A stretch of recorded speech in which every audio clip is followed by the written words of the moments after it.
Hello, and welcome to the U.S. Wheat Associates Annual Crop Quality Seminar. My name is Dr. Jayne Bock, and I'm the Technical Director at the Wheat Marketing Center. Today, I'm going to be talking to you about the 2021 soft white wheat crop. Soft white wheat is used to make a wide range of products. Some of those include things like cakes, cookies, crackers, pancakes, pastries, and other products like cereals, flatbreads, snack foods, and it can be used as a blending wheat in products like white pan bread. So the range of uses is quite broad. Most of the soft white wheat grown in the U.S. is grown in the tri-state Pacific Northwest region of the U.S. Those states include Oregon, Washington, and Idaho, and they grow approximately 95% of the crop. The Pacific Northwest has a large range of variation in terrain and rainfall, and this range of environment assures adequate volumes of soft white each year with a wide range of protein contents available. However, the story this year is one of heat and drought. If we look at the drought monitor maps, we're looking at a map of July 2020 versus July 2021. And in the July 2020 map, what we'll see is that there are some areas of moderate to extreme drought in the Pacific Northwest, but it by no means incorporates the entire region. By July of 2021, the entire region was encompassed in a severe drought, with several areas having extreme to exceptional drought conditions. Along with this lack of moisture, there was excessive heat as well, with overnight temperatures not reaching their normal lows, and this had an impact on the overall crop this year. So let's get into some of that crop data and look at the highlights.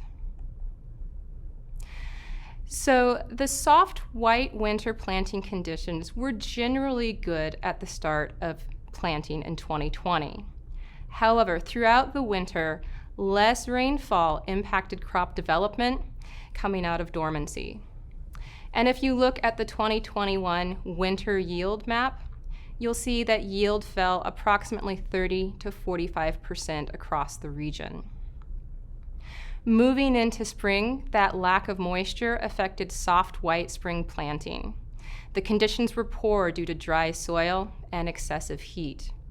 You'll see in the region that spring wheat yields fell anywhere from approximately 30 to 50%. During crop development, in many areas, there was extreme heat sustained through late June, and this impacted overnight temperatures.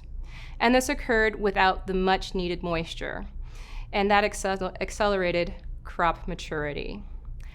As a result, the protein content increased, and the distribution of those proteins is different than normal. Starch properties were also affected by these overnight heat extremes. The starch granule was organized slightly differently, and we'll see that play out in some of the quality results this year. Overall, soft white wheat production is estimated to be the lowest since 1966. So let's get into the wheat quality data for this year's crop. Last year, approximately 88% of the crop graded as US number 1. This year, 44% of the crop grades as US number 1, and 37% grades as US number 2. So the vast majority of the 2021 crop grades as US number 2 or better. Last year, the wheat protein content distribution was more evenly distributed across the protein spectrum, with 24% categorized as low protein, or those samples with less than 9% wheat protein content, and 25% categorized as high protein, or those samples with 10.5% or higher wheat protein content. This year, 72% of the crop categorizes as high protein content, and 4% categorizes as low protein content. 24% falls into the medium protein content category, which are those samples between 9 and 10.5% wheat protein content. If we look at wheat grade data, the overall average crop grade this year was number 2 soft white. Most of this was predominantly due to lower test weights. The average 2021 test weight was 59.3 pounds per bushel, or 77.9 kilograms per hectoliter. This is in contrast to 2020, where the average test weight was 61.9 pounds per bushel, or 81.4 kilograms per hectoliter. Now, this lower test weight was due to smaller kernels from the drought conditions and the heat. And so as a result, we did see a slight increase in shrunken and broken kernels in the grade, but overall, the grade was predominantly affected by the lower test weights. And this implies that we'll be seeing smaller kernels this year for this crop. Looking at a visual representation of the test weight distribution, you can see that in contrast to last year, where 89% of the crop had a test weight of 60 pounds per bushel or better, this year, most of the crop falls at 58 pounds per bushel or better, and that translates to roughly 76.4 kilograms per hectoliter or better this year. So number 2 and higher. In terms of non-grade data, the average wheat moisture for the 2021 crop is 8.8%. That means when you make a purchase, you'll be purchasing more wheat than moisture this year compared to last year. Last year's moisture was average of 9.2%. Average protein for the crop on a 12% moisture basis is 11.3% this year. Again, this would be due to the drought conditions. Ash content was also slightly higher at 1.48%. If we look at a visual representation of the wheat protein data, what you can see is that the bulk of the crop falls into the 10 to 12% wheat protein range. Last year's crop tended to fall more into the less than 9 to 9% range. So there is a difference in wheat protein content this year. However, as we get into the quality data, you'll see that the protein content is not indicative of the quality this year. They are decoupled. Looking at a visual representation of the wheat moisture distribution, you'll see that the bulk of this year's crop falls into the 7 to 8% moisture content range, whereas last year's crop fell into the 8 to 9% moisture content range. And if you're receiving some of this lower moisture wheat, you should think about your tempering protocols to accommodate these lower moisture contents. Now, we talked about how the grade factor was due to lower test weights this year, implying smaller kernels. You'll see from the 1,000 kernel weight data that the kernel weights are indeed smaller this year. So on average, this year's 1,000 kernel weight is 29 grams versus last year's 36.3 grams.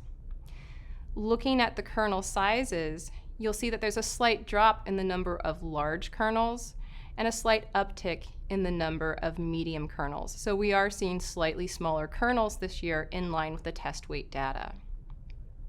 Looking at it from the standpoint of kernel diameter, you'll see that this year's kernel diameter average for the crop is approximately 2.54 millimeters, whereas last year's was 2.77 millimeters.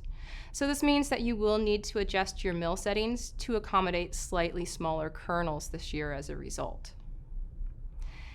On a bright spot, we did see very high falling number values this year with very few samples falling below 300 seconds. The average falling number value for the 2021 soft white wheat crop is 344 seconds compared to 323 seconds in 2020. Looking at a visual representation of the 1,000 kernel weight distribution, you do see that indeed this year's 1,000 kernel weight distribution skews to smaller sizes compared to last year's 1,000 kernel weight distribution. And looking at the falling number distribution, again, this year's values fall towards higher falling number values, indicating we have good sound wheat this year with no sprouting issue. So let's start to piece together that wheat data with the flour quality data. So this year, Experimental laboratory mill extraction rates were lower than last year as a result of having smaller kernels. The average extraction rate this year for the crop was 70.1% compared to last year's 72.6%. Now, with these smaller kernels, you might expect to see slightly higher ash contents for these flowers, but we didn't see that uptick in the data. So as long as your mill is set appropriately to handle these smaller kernels, you shouldn't expect to see higher ash content values in your flour. Looking at wet gluten content of the flour, this tracks with the protein content data in that we are seeing higher wet gluten content values this year. The average for the 2021 crop is 23.7% this year compared to 22.3% in 2020. Now, this does not indicate that there is excessive gluten strength, as we'll see in some of the following quality data. Now, as I mentioned earlier, due to the excessive overnight temperatures, we do expect to see some differences in starch properties, and we do see that in the amylograph viscosity data. The peak amylograph viscosity this year for the crop is 530 Brabender units compared to 461 units in 2020. So we are seeing higher peak viscosities and higher starch pasting properties in general, and this will have an effect on end product quality. Now, I've mentioned that the protein content and the wet gluten content, they're both higher this year. When we look at this in terms of quality data, though, for the solvent retention capacity test, we don't see any uptick in water solvent retention capacity values or lactic acid solvent retention capacity values. So we're not seeing an increase in water absorption, and we're not seeing an increase in the gluten strength. Water SRC values this year averaged 53% for the crop compared to 54% last year. The lactic acid solvent retention capacity value was 104% this year, in line with the 2020 average of 106% and the 5-year average of 103%. So we're not seeing an increase in gluten strength, and we're not seeing an increase in the amount of water that it's taking up. So we do expect these to bake out nicely without any extreme moisture retention out of the oven. The farinograph information aligns very nicely with the solvent retention capacity values. So in terms of farinograph water absorption, we're seeing trends that align with the water SRC values. The overall average for the 2021 crop this year is 52.5% farinograph water absorption compared to 52.2% in 2020. The peak time and the stability are both short, as is typical for the soft white wheat crop, again indicating that these higher protein contents are not bringing additional or excessive strength with them. The alveograph data shows similar p-values to last year, but we are seeing differences in the L values for the crop this year. L values refer to the extensibility, and this year we are seeing shorter extensibilities compared to last year and the 5-year average. The average for the crop this year was 66 millimeters compared to 112 millimeters for the 2020 crop and 104 millimeters for the 5-year average.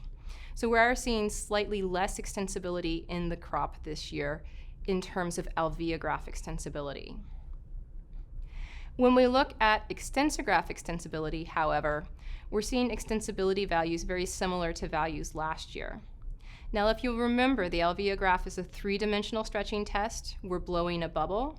The extensograph test is a 2-dimensional test. We're stretching the dough in one direction. So if these values don't align exactly, it's because the tests are different in how they're stretching the dough. While the extensibility was similar to last year for the extensograph, we did see greater resistance to extension this year. The average value of resistance to extension for the 2021 crop was 260 Brabender units compared to 215 Brabender units last year. So overall, We're not seeing excessive strength, but we are seeing some different protein quality attributes this year that are not tied to the protein content. So let's look at how these influence the end product quality characteristics. So looking at the sponge cake data, the sponge cake volumes were slightly lower than last year's averages and the 5-year average.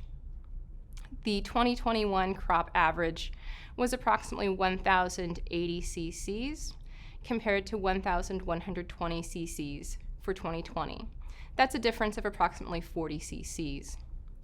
Total scores for the crop were also lower this year, predominantly due to firmer textures, and that's likely a result of some of the changes in starch properties that we see as a result of those excessive overnight temperatures. This is something that should be manageable as long as you mill the crop appropriately, use tests like the solvent retention capacity test to select your streams appropriately, and or use an air classifier if needed or desired. In terms of cookie quality, we saw good diameters this year, on par with diameters that we observed last year. The average 2021 cookie diameter was 8.6 centimeters compared to 8.7 centimeters in 2020. The spread factor was greater this year at 10.3 compared to 10 for 2020. This is predominantly due to lower cookie heights this year, and so we do expect to see good cookie and cracker quality from the crop this year. Looking at Chinese Southern style steamed breads, we did see greater specific volumes this year. The crop average was 2.3 milliliters per gram compared to 1.8 in 2020. However, overall total scores were lower this year, predominantly due to open crumb structure and firmer textures. Again, appropriate stream selection and ingredient usage should help overcome some of these challenges. The high-protein soft white wheat category was baked into white pan bread this year because it is sometimes used as a blending wheat in white pan bread formulations. Overall bake absorption is similar to last year at 57.9%. However, keep in mind that the flour protein content is approximately 0.6% greater this year on average. So we are seeing that these higher protein contents are not taking up the excess water that you would typically associate with the higher protein content. The crumb grain and texture score was 5.5 this year, again predominantly due to a firmer crumb that can be related back to differences in starch properties. And the volume was approximately 60 cc's lower this year, despite having the higher protein content. Typically, soft white is blended in at low levels with hard wheats, so we don't expect to see any differences this year in terms of white pan bread quality for those customers blending soft white into their hard wheats for that product. So in summary, test weights this year are slightly lower than last year. We are seeing higher wheat protein content this year for the crop average being 11.3% protein on a 12% moisture basis. Kernel moisture is low at 8.8%, and the wheat is sound this year with an average falling number value of 344 seconds. Despite the higher protein content, lactic acid solvent retention capacity values are in line with last year's average and the 5-year average at 104%. Amylograph viscosity is higher this year at 530 BUs, and this could have implications for end product texture. The farinograph data is in line with values typical for soft white wheat, with low farinograph water absorption values, short peak times, and short stabilities. Sponge cake crumb texture is harder than last year, but should be manageable with appropriate mill stream selection and ingredient usage. We observed good cookie diameter this year and good spread ratios. This crop should make good cookies and crackers. And despite the higher protein content, this crop still shows appropriately weak gluten strength for the class. The data for the survey was generated at the Wheat Marketing Center and was supported by the Idaho and Oregon Wheat Commissions, the Washington Grain Commission, U.S. Wheat Associates, and the United States Department of Agriculture. So thank you for your attention during this presentation. I hope you found this information on the 2021 soft white wheat crop informative.